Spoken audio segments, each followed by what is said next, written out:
After the solid success of Castle of Illusion on the Genesis, it was no surprise to see another Disney icon appear on the system. Quackshot, starring Donald Duck, was a naturally follow-up. An adventure-themed platformer with a decidedly non-violent theme. Really, all Donald Duck does is shoot plungers and get angry when he eats hot peppers. The game is not nearly the equal of Castle of Illusion. But it's still a mildly enjoyable 16-bit platformer that would fit nicely in your Genesis collection. As mentioned, Donald is in full adventure mode, and so he's decked out in Indiana Jones-style regalia for his trip. Delivered to locations such as the city, the desert, ruins, and more via a biplane piloted by none other than his nephews, Donald must search high and low for treasure while avoiding enemies under orders from Mean Pants to thwart Donald's efforts. You choose which locations you want to visit, but the order in which things get done is typically affected by the kind of plunger shots you have. Different plungers do different things. The yellow plunger, for example, is your basic attack.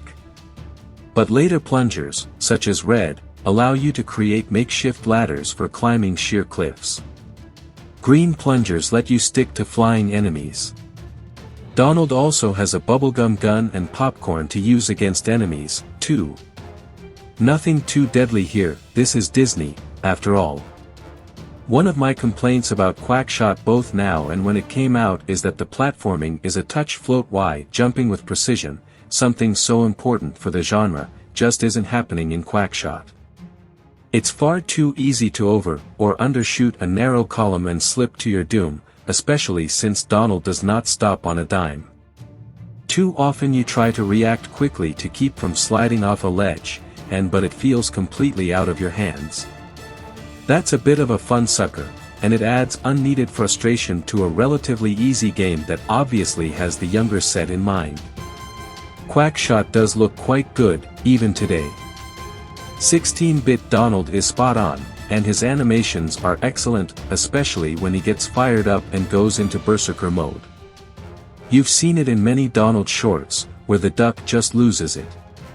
Unfortunately, while the music is pleasing, there are no speech samples, and that's a bit of a drag with a character that is so defined by his voice.